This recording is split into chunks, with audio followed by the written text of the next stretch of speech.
Ahora, hay escritores internacionales que te hablan de democracia y que la democracia y la libertad del hombre está por encima. Y yo estoy de acuerdo en eso. Realmente la libertad en todas sus manifestaciones debe ser intocable. Vía democracia, que debe ser que el pueblo a través del voto elija a sus gobernantes, ¿no? Pero se olvidan esos que invocan la democracia y que condenan a Fidel y que condenan a Chávez. En el caso de Fidel, ¿cómo es posible que condenen a Fidel y perdonen a Batista, que era otro dictador? Pero además, decían en aquella época, Cuba es el congal de fin de semana favorito de los gringos. Exacto. La mafia lo tenía controlado. No, llevaban droga, prostitución, todo lo que les daba la gana.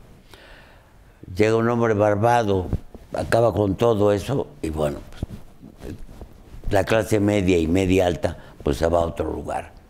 Igual pasa con Chávez. Claro, Chávez tiene la oportunidad del petróleo. Así es. Pero además se proyecta internacionalmente.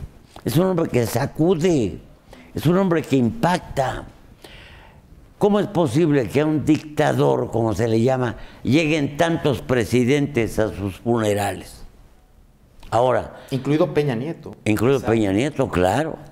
Ahora, esos millones de gentes que ves en las calles, las escenas de la gente llorando. Oye, sí, no son acarreados. Claro. Es evidente, ¿no? No son acarreados. Pues es el sentimiento del pueblo que siente que se le va el que los defiende. Así es. Yo quisiera retomar el asunto previo a Chávez en Venezuela. Como bien decía Fer, en Venezuela había dos partidos, dos opciones partidistas, la DECO y COPEI, que eran muy parecidos al PAN y al PRI, por cierto, mexicanos, que se habían venido más o menos turnando el poder y terminaron por hartar al pueblo venezolano, o por lo menos a la mayoría del pueblo venezolano. Hubo niveles de corrupción inimaginables en Venezuela. Los expresidentes venezolanos, al igual que algunos mexicanos, me refiero a expresidentes, salieron con los bolsillos repletos de dólares. Entonces, esto terminó por hastiar a una sociedad que efectivamente, la mayoría de ella, estaba en niveles de pobreza extrema. Entonces, correcto, es cierto, llega un líder mestizo, un líder con el cual se identifica racialmente todo este sector de la población, les habla en el lenguaje que ellos entienden, ¿no? Esto hay que reconocérselo. Ahora tiene un buen porcentaje de la pobreza, por porque supuesto. además... Sí, todos los consultores coinciden en el lenguaje de Chávez, ¿no? Es un maestro para la comunicación con su gente, espontáneo, muy espontáneo, es el típico líder carismático que espontáneamente agrada a sus interlocutores y, repito, gana las elecciones. Uno podrá estar o no de acuerdo con su estilo de gobierno y con su propuesta económica, porque sus críticos, quizás yo coincido con ellos también, basar todo en el petróleo es un poco dramático porque termina por acabarse el petróleo.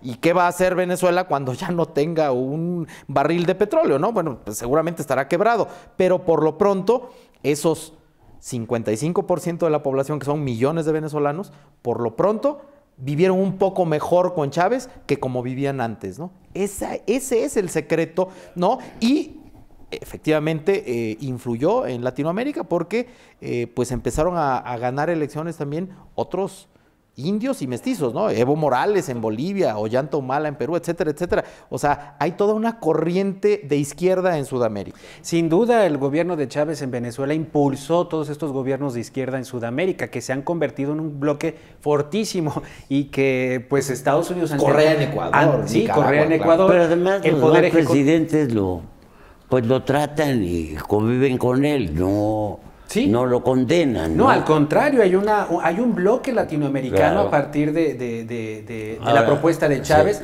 que ha hecho frente, por ejemplo, lo primero que le tumbaron a Estados Unidos fue el área de libre comercio para las Américas.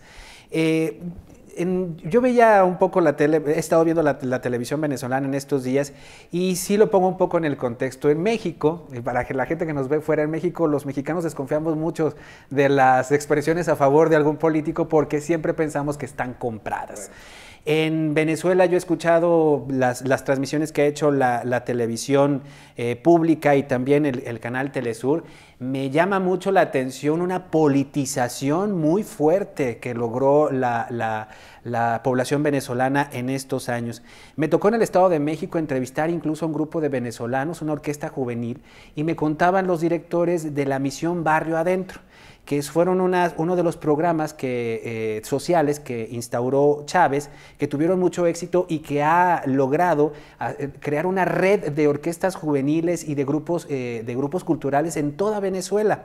Y no solo eso, también en esa ocasión me regalaron un libro de periodistas cubanos que hacían unos relatos exquisitos, unas crónicas muy ricas sobre la Misión Milagro, que son una serie de operaciones que se establecieron en comunidades muy marginadas, desde operarte un ojo hasta operarte algún problema más fuerte que no existía y que requirió precisamente del apoyo de los médicos cubanos. La raigambre social que logró Chávez precisamente con este tipo de programas que disminuyó la pobreza de muchísimas personas allá, eso no se puede negar. Es su éxito y es lo que lo ha mantenido. Peña Nieto, la batalla. ¿Qué hemos visto con él? ¿Qué hemos visto ahora? Sí, claro. La Cruzada Nacional.